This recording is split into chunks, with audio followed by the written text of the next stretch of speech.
Monsoon ಮುಂಗಾರು ಅಧಿವೇಶನ August 11ನೇ ತಾರೀಕಿಗೆ ಬೆಳಿಗ್ಗೆ 11 ಗಂಟೆಗೆ ಇವತ್ತು ನಿಗದಿಪಡಿಸಲಾಗಿದೆ. ಆಗಸ್ಟ್ 11ರಿಂದ ಆಗಸ್ಟ್ 22ರವರೆಗೆ ವಿಧಾನಸಭೆ ನಡೆಸಲಾಗುವುದು. ಅದು ಈಗ ನಿಗದಿತವಾದ ಒಂದು ಅವಧಿ. ಮತ್ತು ಅದನ್ನು ಎಕ್ಸ್ಟೆಂಡ್ ಮಾಡಬೇಕಾ ಬೇಡವಾ ಅಂತ ಹೇಳಿ BSc ಬಿಸ್ನೆಸ್ ಅಡ್ವೈಸರಿ ಕಮಿಟಿ ಇದೆ. ನನ್ನ ಅಧ್ಯಕ್ಷತೆ ಮಾನ್ಯ ಮುಖ್ಯಮಂತ್ರಿಗಳು, ಪ್ರತಿಪಕ್ಷ ನಾಯಕರು, ಎಲ್ಲ ಪಕ್ಷ ಮುಖಂಡರು, ಹಿರಿಯ ನಾಯಕರು ಸೇರಿ ಆ ಮೀಟಿಂಗ್ನಲ್ಲಿ ಪ್ರಥಮ ದಿವಸ BSc ಮೀಟಿಂಗ್ ನಡೆಸಲಾಗುವುದು. ಮುಂದಿನ ಎಲ್ಲ ರೂಪುರೇಷೆಗಳನ್ನು ಕಾರ್ಯಕಲಾಪಗಳ ವಿಚಾರಗಳನ್ನು ಅದನ್ನು ಚರ್ಚಿಸಿ ಅಂತಿಮಗೊಳಿಸಲಾಗುವುದು.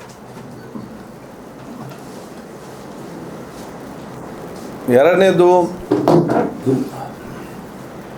ಬಜೆಟ್ನಲ್ಲಿ ಘೋಷಣೆಯಾದಂತೆ ಉಳ್ಳಾಲದಲ್ಲಿ ಒಂದು ಮಹಿಳಾ ಶಿಕ್ಷಣ ಸಂಸ್ಥೆ ಸರ್ಕಾರದ ವತಿಯಿಂದ ಅದು ಮೊನ್ನೆ ಕ್ಯಾಬಿನೆಟಲ್ಲಿ ನಮಗೆ ಅಪ್ರೂವ್ ಆಗಿದೆ. ಅದು ಮಹಿಳೆ ಓನ್ಲಿ ಲೇಡೀಸ್ ಕಾಲೇಜ್.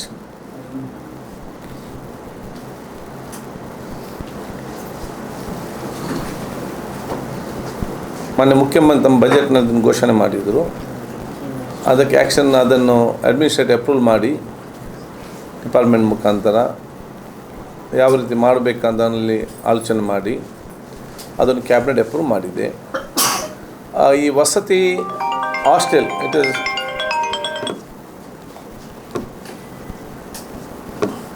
ಯಾವಾಗಲೂ ಕೂಡ ವಸತಿ ಶಾಲೆಯಲ್ಲಿ ಲೋಕಲ್ಸ್ಗೆ ಅವಕಾಶ, ಓನ್ಲಿ ವಸತಿ ಮಾತ್ರ, ಡೇಸ್ ಕಾಲೇಜ್ಗೆ ಅವಕಾಶ ಇರಲಿಲ್ಲ. ಈ ಸಲ ಇದರಲ್ಲಿ ನಾನು ಅಡ್ಮಿನಿಸ್ಟ್ರೇಟಿವ್ ಅಪ್ರೂವ್ ಮಾಡುವಾಗಲೇ ಹಾಸ್ಟೆಲ್ ಪ್ಲಸ್ ಡೇಸ್ ಕಾಲೇಜ್ ಕೂಡ ಅವಕಾಶ ಮಾಡಿ ನಾನು ಅದನ್ನು ನಿರ್ಣಯ ಮಾಡಿ ಅದನ್ನು ಅಪ್ರೂವ್ ನಮಗೆ ಸಿಕ್ಕಿದೆ. ಡೇಸ್ ಕಾಲೇಜ್ ಸ್ಥಳೀಯ ಮಟ್ಟಕ್ಕೆ ಕೂಡ ಬರ್ಬೋದು. ಇಲ್ಲ ಹಾಸ್ಟೆಲ್ ಅಂತ ಹೇಳಿದರೆ ಸ್ಥಳೀಯರು ಯಾರೂ ಬರೋದಿಲ್ಲ, ಹೊರಗಿನವರೇ ಬರುವಂಥದ್ದು. ಸ್ಥಳ ಕೊಡುವುದು ವ್ಯವಸ್ಥೆ ಎಲ್ಲವೂ ಕೂಡ ಸ್ಥಳೀಯರು ಮಾಡ್ತಾರೆ. ಅದು ಸ್ಥಳೀಯರಿಗೆ ಏನೋ ಹಾಸ್ಟೆಲಿಂದ ವಸತಿ ಶಾಲೆಯಿಂದ ಪ್ರಯೋಜನ ಇರುವುದಿಲ್ಲ. ಎಷ್ಟೇ ಬಡವರಿದ್ದರೂ ಕೂಡ ಸ್ಥಳೀಯರು ತಮ್ಮ ಮಕ್ಕಳನ್ನು ಹಾಸ್ಟೆಲಿಗೆ ಹಾಕುವುದಿಲ್ಲ, ಮನೆಯಿಂದಲೇ ಹೋಗಿ ಬರಬೇಕು. ಇಲ್ಲಿ ಎಲ್ಲ ಸವಲತ್ತಿದ್ದರೂ ಕೂಡ ನಿಯಮ ಇಲ್ಲ ಅಂತೇಳಿ ಡೇಸ್ ಕಾಲೇಜ್ಗೆ ಅವಕಾಶ ಕೊಡ್ತಾ ಇಲ್ಲ. ಮನೋಜ್ ಸ್ಕೂಲೆಲ್ಲ ಬಿಲ್ಡಿಂಗ್ ಇದೆ, ಹಾಸ್ಟೆಲ್ ಇದು ಬಿಲ್ಡಿಂಗ್ ಇದೆ, ಅಲ್ಲಿ ಮಕ್ಕಳ ಸಂಖ್ಯೆ ಕಡಿಮೆ ಇದೆ ಕೆಲವೊಂದರಲ್ಲಿ. ಡೇಸ್ ಕಾಲರ್ಗೆ ಅವಕಾಶ ಕೊಡಿ ಅಂತೇಳಿ ಮತ್ತು ನಿಯಮ ಇಲ್ಲ ಅಂತ ಹೇಳಿಕೊಂಡು ಅಲ್ಲಿ ಕ್ಲಾಸು ಖಾಲಿ ಅರ್ಧ, ಲೋಕಲ್ ಮಕ್ಕಳಿಗೆ ಕೂಡ ತೊಂದರೆ ಆಗ್ತದೆ. ಅದು ಇದನ್ನು ನಾವು ನಿಯಮ ಮಾಡುವಾಗಲೇ ಅದಕ್ಕೆ ಡೇಸ್ ಕಾಲರ್ಸ್ ಕೂಡ ನಾವು ಇವತ್ತು ವ್ಯವಸ್ಥೆ ಮಾಡಿದ್ದೇವೆ. ಸುಮಾರು ಎಲ್ಲ ಕಾಲೇಜ್ ಬಿಲ್ಡಿಂಗ್, ಹಾಸ್ಟೆಲ್ ಎಲ್ಲ ವ್ಯವಸ್ಥೆ ಕೂಡ 17 ಕೋಟಿ ರೂಪಾಯಿ ಸರ್ಕಾರ ಇವತ್ತು ಸ್ಯಾಂಕ್ಷನ್ ಮಾಡಿದೆ. ಕೊನಾಜೆ ಮತ್ತು ಪಜೀರ್ ಪ್ರದೇಶದಲ್ಲಿ ಈ ಸ್ಥಳವನ್ನು ನಾವು ಗುರುತಿಸ್ತಾ ಇದ್ದೇವೆ. ಯಾಕೆಂದರೆ ಅದು ಎಲ್ಲ ಕಡೆಗಳು ಕೂಡ ನಮ್ಮ ಸಜ್ಪಾದಿಂದ ಬರುವವರಿಗೆ, ನಮ್ಮ ಮುಡಿಪು ವಿಟ್ಲ ಆ ಪ್ರದೇಶದಿಂದ ಬರುವವರಿಗೆ, ಈ ಕಡೆಯಿಂದ ನಮ್ಮ ತಲಪಾಡಿ ಮಂಜಾನಂದ ಬರುವವರಿಗೆ, ಈ ಕಡೆ ನಮ್ಮ ಮಂಗಳೂರಿಂದ ಬರುವವರಿಗೆ ಅದೊಂದು ಕೇಂದ್ರ ಸ್ಥಳವಾಗ್ತದೆ. ಮತ್ತು ಅದು ಯೂನಿವರ್ಸಿಟಿ ಪಕ್ಕದಲ್ಲಿದ್ದ ಕಾರಣ ಎಲ್ಲ ಬಸ್ಸಿನ ವ್ಯವಸ್ಥೆ, ಟ್ರಾನ್ಸ್ಪೋರ್ಟೇಷನ್ ಮತ್ತು ಕಮ್ಯುನಿಟಿ ಫೆಸಿಲಿಟೀಸ್ ಎಲ್ಲ ಕೂಡ ಇದನ್ನು ಎಜುಕೇಷನ್ ಹಬ್ಬ ಆಗ್ತದೆ. ಆ ಒಂದು ಕೇಂದ್ರದಲ್ಲಿ ಇದನ್ನು ಮಾಡಬೇಕೆಂಬ ಇಚ್ಛೆ ಇದೆ. ಸ್ಥಳಾವಕಾಶ ಆದರೆ ಅಲ್ಲಿ ಅದನ್ನು ಪ್ರಾರಂಭ ಮಾಡ್ತೇವೆ. ಕಾಲೇಜ್ ಯಾವುದು ಕಾಲೇಜ್ ನಾವು ಈಗ ಅದನ್ನು ಡಿಗ್ರಿ ತನಕ ಮಾಡಬೇಕೆಂಬ ಯೋಜನೆ ಇದೆ. ಹೌದು, ನಮ್ಮ ಫಸ್ಟಿಂದ ಡಿಗ್ರಿ ತನಕ ಮಾಡಬೇಕಂದ್ರೆ ನಮ್ಮ ಪ್ಲ್ಯಾನ್. ಏನಿದ್ರೂ ಕೂಡ ಅದರ ಅಧಿಕಾರಿ ನಾಳೆ ಬೆಳಿಗ್ಗೆ ಮೀಟಿಂಗ್ ಇದೆ. ಅದರ ಸಂಬಂಧಪಟ್ಟಂಥ ನಮ್ಮ ಮೈನಾರಿಟಿ ಡಿಪಾರ್ಟ್ಮೆಂಟ್ ಅಧಿಕಾರಿ ಬರ್ತಾರೆ, ಕೂತ್ಕೊಂಡು ನಾಳೆದನ್ನು ನಾವು ಅಂತಿಮ ರೂಪುರೇಷ ಅಲ್ಲ, ಇದು ಬಜೆಟ್ ಗೌರ್ಮೆಂಟಿಂದ ಅಲ್ಲ, ಇದು ಯಾವ ಬಜೆಟಿಂದ ಹೌದು, ಬಟ್ ಯಾವ ಡಿಪಾರ್ಟ್ಮೆಂಟ್ ಇದೆ? ಮೈನಾರಿಟಿ ಅದರಿಂದ ಅದರ 75% minorities, 25% other community. Hostel facility ಅದು ಸ್ಥಳೀಯರು ಹಾಸ್ಟೆಲಿಗೆ ಬರ್ಬೋದು ಅಂತನಾ ಅಥವಾ ಯಾರು ಹಾಸ್ಟೆಲಿಗೆ ಯಾರು ಬರ್ಬೋದು, ಸ್ಥಳೀಯರು ಬರ್ಬೋದು, ಯಾರು ಬರ್ಬೋದು. ಆದರೆ ಬೇರೆ ಕಾಲೇಜಲ್ಲೆಲ್ಲ ಹೇಗೆ ಅಂತ ಹೇಳಿದರೆ ವಸತಿ ಕಾಲೇಜ್ ಅಂತ ಹೇಳಿದರೆ ಅವರು ಹೊರಗಿನ ಬೆಳಿಗ್ಗೆ ಬಂದು ಸಂಜೆ ರಿಟರ್ನ್ ಯಾರು ಹೋಗ್ಲಿಕ್ಕಿಲ್ಲ, ಅವರು ಹಾಸ್ಟೆಲ್ಲೇ ನಿಲ್ಲಬೇಕು. ಆಗೇನಾಗ್ತದೆ, ಈಗ ನಮ್ಮ ಊರಲ್ಲಿ ನಾವು ಹಾಸ್ಟೆಲ್ ಕಾಲೇಜ್ ಅಂತ ಕಟ್ಟಿದರೆ ಸ್ಥಳೀಯರು ಯಾರು ಬರುವುದಿಲ್ಲ, ಏಕೆ ಅವರು ಹಾಸ್ಟೆಲ್ ನಿಲ್ಲೋದಿಲ್ಲ. ದೂರ ಊರಿನವರಲ್ಲಿಗೆ ಬರುವಂಥದ್ದು, ಸ್ಥಳೀಯರು ಬೇರೆ ಬೇರೆ ಕಡೆಗೆ ಹೋಗುವಂಥದ್ದು. ಸೊ ಇದರಲ್ಲಿ 2 ಆಪ್ಷನ್ ಕೂಡ ನಾವು ಫಸ್ಟ್ ಮಾಡಿದ್ದೇವೆ. ಸ್ಥಳೀಯರಿಗೆ ಕೂಡ ಬರ್ಬೋದು, ಹಾಸ್ಟೆಲ್ನವ್ರಿಗೆ ಕೂಡ ಇಲ್ಲಿ ನಿಂತವ್ರಿಗೆ ಕೂಡ ಇಲ್ಲಿ ಬರ್ಬೋದು. ತರಗತಿ ಮುಗಿದು ಸಂಜೆ day scholar starting entry hostel facility ಅದೆಲ್ಲ ನಾಳೆ ಫೈನಲ್ ಮಾಡ್ತೇವೆ ನಾವು. ಆಯಿತು, everything will be finalise tomorrow. Latest science branch ಇದೆ, ಕಾಮರ್ಸ್ ಇದೆ, ಮತ್ತು BC ಅಂತ ಬ್ರಾಂಚಸ್ ಕೂಡ ಇರ್ತದೆ ಡಿಗ್ರಿಯಲ್ಲಿ.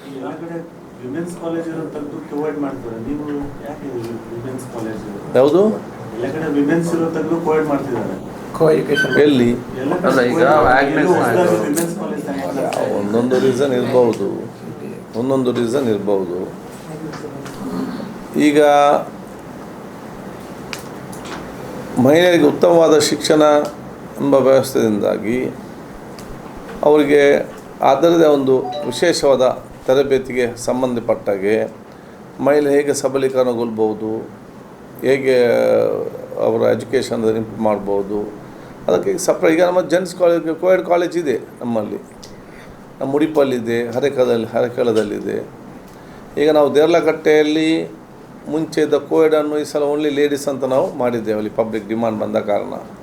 ಯಾಕಂದರೆ ಅದು ಕಮ್ಮಿ ಒಂದು ಹೈಸ್ಕೂಲ್ ಎಲ್ಲವೂ ಕೂಡ ಸೆಕ್ಷನಲ್ಲಿ ಇವತ್ತು ಇರ್ತದೆ. ದೇರ್ಲಕಟ್ಟೆ ಏನಿದೆ ಅಲ್ಲಿ ಅಂದರೆ ಮೊರಾರ್ಜಿ ದೇಸಾಯಿ ಅಲ್ಲ, college regular college, first standard second PUC ತನಕ ಇದೆ. ಯಾವುದು ಅಲ್ಲ Deralakatte Harekala is a regular college.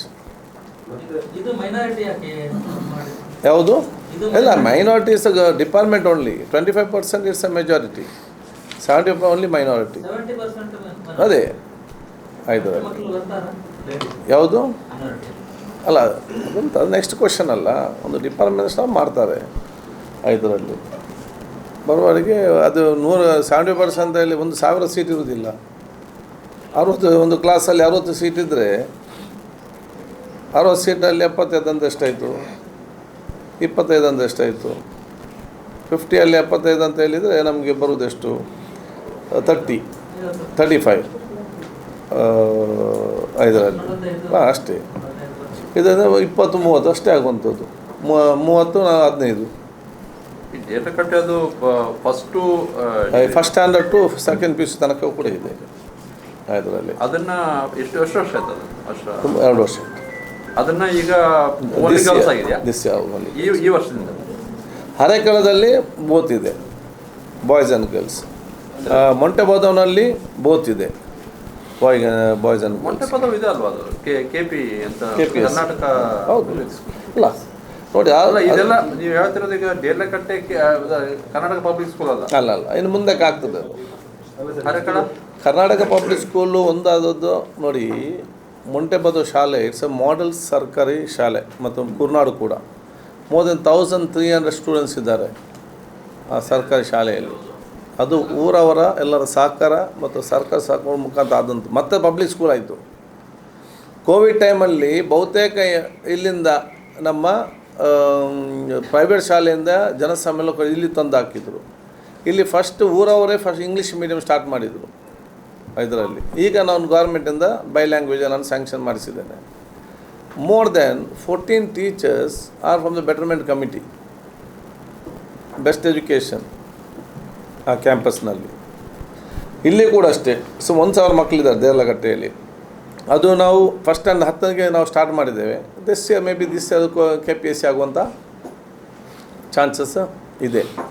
ಅದಲ್ಲದೆ ಹೌದು, ಅದಲ್ಲದೆ ಶೈಕ್ಷಣಿಕ ಸಂಬಂಧಪಟ್ಟಾಗೆ ನನ್ನ ಪ್ರತಿಯೊಂದು ಗ್ರಾಮದಲ್ಲಿಯೂ ಕೂಡ ಹೈಸ್ಕೂಲ್ ಇದೆ.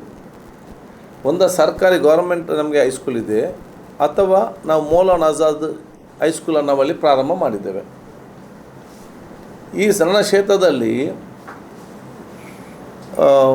ಬಳಿಯಾರ್, ಸುಜೀರ್, ಮಂಜನಾಡಿ, ಕಿನ್ಯ, ಇರಾ, ಈ 5 ವಿಲೇಜ್ನಲ್ಲಿ ಮೌಲಾನಾ ಆಜಾದ್ ಕಾಲೇಜ್ ಇದೆ. 6th standard to 2nd PUC CBSE ಅಲ್ಲಿ ಎಲ್ಲವೂ ಕೂಡ ಫ್ರೀ. ಇದರಲ್ಲಿ ಬೇರೆ ಗ್ರಾಮದಲ್ಲಿ ಆಫೀಸರ್ ನಮ್ಮ ಸರ್ಕಾರಿ ಹೈಸ್ಕೂಲೇ ಇವತ್ತಿರುವಂಥದ್ದು.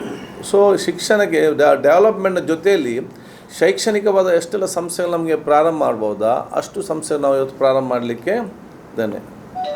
ಅದು ಅಲ್ಲದೆ ನನ್ನ ಕ್ಷೇತ್ರದ ಎಲ್ಲ ಶಾಲೆಗಳಲ್ಲಿ ಕೂಡ LKG ಮತ್ತು 1st ಸ್ಟ್ಯಾಂಡರ್ಡ್ ಇಂಗ್ಲೀಷ್ ಬೈ ಲ್ಯಾಂಗ್ವೇಜಲ್ಲಿ ಅದನ್ನು ಪ್ರಾರಂಭ ಮಾಡಲಿಕ್ಕೆ ನಾನು ಸೂಚನೆ ಕೊಟ್ಟಿದ್ದೇನೆ. ಎಲ್ಲ ಶಾಲೆಯಲ್ಲಿ ಕೂಡ ಎರಡೂ ಬೇಕು. ಇದರಲ್ಲಿ ಸೂಚನೆ ಕೊಟ್ಟರೆ ಆಯ್ತಾ, ಪಾಲಿಸ್ತಾ ಇದೆಯಾ ಅಥವಾ ಆದೇಶ ಮಾಡ್ತಾರೆ. ಆದೇಶ ನೀವು ರಿಕ್ವೆಸ್ಟ್ ಮಾಡಿದಿರಿ ಎಲ್ಲ? ನಾನೇ ಪಟ್ಟಿ ಮಾಡಿ ಎಲ್ಲಿ ಅಲ್ಲಿ ಇಲ್ಲ ಇಲ್ಲಿ ಎಲ್ಲ ಗೌರ್ಮೆಂಟ್ ಆಲ್ ಗೌರ್ಮೆಂಟ್ ಸ್ಕೂಲಲ್ಲಿ English LKG UKG English by language ಎರಡು ಕನ್ನಡ ಇಂಗ್ಲೀಷ್ ಅಂತ ಬೈ ಲ್ಯಾಂಗ್ವೇಜ್ 1st ಸ್ಟ್ಯಾಂಡರ್ಡನ್ನು ಎಲ್ಲಿ ಕೆಲವೊಂದು ಸ್ಯಾಂಕ್ಷನ್ ಆಗಿತ್ತು ಆಯ್ಕೆ ಮಾಡಿ, ಅದು ಎಲ್ಲಿಯೆಲ್ಲ ಆಗಲಿಲ್ಲ ಅಂತೇಳಿ ನಾನೇ ಅದನ್ನು ಪಟ್ಟಿ ಮಾಡಿ. ಎಷ್ಟಿದೆ ಅಂತದ್ದು? ಸುಮಾರು ಮೋರ್ ದೆನ್ 18 ಸ್ಕೂಲ್ಸ್ ಬರ್ತೀವಿ. 2-3 ಡೇಸಲ್ಲಿ ಆದೇಶ ಮೋಸ್ಟ್ಲಿ ಆಗ್ಬೋದು ಈಗಿನ ಪರಿಸ್ಥಿತಿ ತನಕ. That will be ordered. ಅದಾದರೆ ಬಹುತೇಕ ಇಡೀ ಇದರಲ್ಲಿ ಎಲ್ಲ ಶಾಲೆಗಳಲ್ಲಿ ಆಗುವಂಥ ಒಂದು ಕ್ಷೇತ್ರ ಆಗಿರಬೇಕಂತ ನನ್ನ ಭಾವನೆ. ಅದಕ್ಕೆ ನನ್ನ ಉದ್ದೇಶ ಏನು ಹೌದು ಈ ವರ್ಷ ಅಲ್ಲ ಜಾಗ ಆಯ್ತಲ್ಲ ಅಲ್ಲ, ಈ ವರ್ಷ they will start, they will set it. Next ಆಗ ರೆಡಿ ಆಗ್ತಾರೆ ಆಯ್ತದೆ. ಮತ್ತು ಕೆಲವೊಂದು ಕಡೆ ಪಾಪ LKG UKG ಮ್ಯಾನೇಜ್ಮೆಂಟ್ ಸ್ಟಾರ್ಟ್ ಮಾಡಿದ್ದಾರೆ, ಅವ್ರಿಗೆ ಇದು ಈಸಿ ಆಗ್ತದೆ, ಗೌರ್ಮೆಂಟ್ ತಗೊಳ್ತದೆ. ಕೆಲವರು 1st ಸ್ಟ್ಯಾಂಡರ್ಡ್ ಸ್ಟಾರ್ಟ್ ಮಾಡಿದ್ದಾರೆ ಮ್ಯಾನೇಜ್ಮೆಂಟ್ನವರೇ ಸೇರಿ.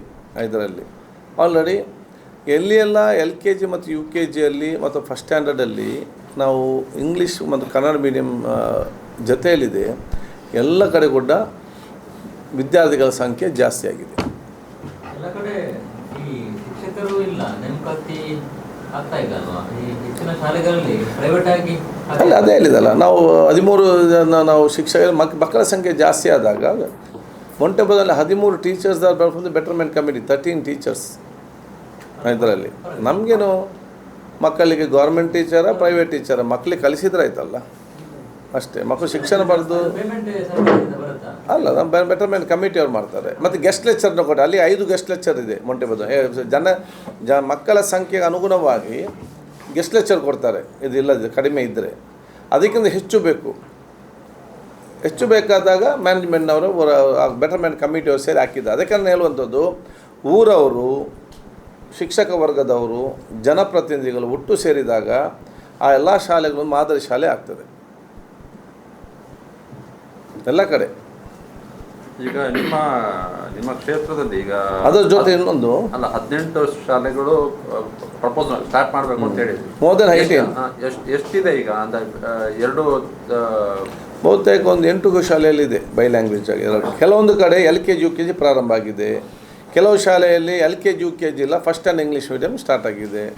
ಕೆಲವು ಕಡೆ 1st ಸ್ಟ್ಯಾಂಡ್ ಇದೆ, ಬೇರೆ ಬೇರೆ ಕನ್ಫ್ಯೂಸ್ ಇತ್ತು. ಅದನ್ನೆಲ್ಲ ನಾನು ಎಲ್ಲಿಯೆಲ್ಲ ಇಲ್ಲ ಅಂತ ನೋಡಿಕೊಂಡು ಎಲ್ಲಿ LKG UKG ಇಲ್ಲ ಅಲ್ಲಿ LKG UKG ಸ್ಟಾರ್ಟ್ ಮಾಡಬೇಕು, ಎಲ್ಲಿ 1st ಸ್ಟ್ಯಾಂಡರ್ಡಲ್ಲಿ 1st ಸ್ಟ್ಯಾಂಡರ್ಡ್ ಸ್ಟಾರ್ಟ್ ಮಾಡಬೇಕಂತ ಲಿಸ್ಟನ್ನು ಸಬ್ಮಿಟ್ ಮಾಡಿದ್ದೇನೆ. 2-3 ಡೇಸಲ್ಲಿ ಅದಕ್ಕೆ ಆರ್ಡರ್ ಆಗ್ತದೆ. ಇದರ ಜೊತೆಯಲ್ಲಿ ಇನ್ನೊಂದು ನಾನು ಮಹಿಳಾ ಕಾಲೇಜನ್ನು ಉಲ್ಲಾಲ ಸಿಟಿಯಲ್ಲಿ ನಾನು ಇವತ್ತು ಸ್ಯಾಂಕ್ಷನ್ ಆಗಿದೆ. ಉಲ್ಲಾಲ ಸಿಟಿ ಅದು ಗ್ರಾಮೀಣ ಮಟ್ಟದಲ್ಲಿ ಬರ್ತದೆ. ಇದು ಉಲ್ಲಾಲ ಸಿಟಿ, ಇದು ವಕ್ಫ್ ಮುಖಾಂತರ ಇವತ್ತು ಸ್ಯಾಂಕ್ಷನ್ ಆದದ್ದು. PUC ಕಾಲೇಜ್ ಇದು only PUC, 1st PUC 2nd PUC. ಅದು ಎಲ್ಲ ಹೆಣ್ಣು, ಇದು ಗಂಡು ಹೆಣ್ಣು ಅಂತ ಯಾವುದು? ಇಲ್ಲ ಇಲ್ಲ, ಓನ್ಲಿ ಮಹಿಳೆ ಇದೆ. ಆಯ್ತು, ನನ್ನ ಹೆಸರು ಎಲ್ಲಿಯಾದರೂ ಕಲಿತಾರೆ, ಬೇಕಾದಷ್ಟು ಕಾಲೇಜ್ ಇದೆ ನಮ್ಮಲ್ಲೆಲ್ಲ. ಅಲ್ಲ, ಈ ಕಾಲದಲ್ಲ ಈಗ ಖಾಲಿ ಕೇವಲ ಮಹಿಳೆಯರಿಗೆ ಮಾತ್ರ ಅಂತ ಕಾಲೇಜ್ ಈ ಕಾಲದಲ್ಲಿ ನಂಬಿಕೆ ಒಬ್ಬೊಬ್ಬರ ನಂಬಿಕೆ ಮಾರದ ನಾವೆಂತ ಮಾಡೋದು? ನಿಮ್ದೊಂದು ನಂಬಿಕೆ, ನಮ್ದೊಂದು ನಂಬಿಕೆ, ಇನ್ನೊಬ್ಬರೊಂದು ನಂಬಿಕೆ. ಇಲ್ಲ, ವಿಮೆನ್ಸ್ ಕಾಲೇಜ್ ಕಾನ್ಸೆಪ್ಟ್ ಔಟ್ಡೇಟೆಡ್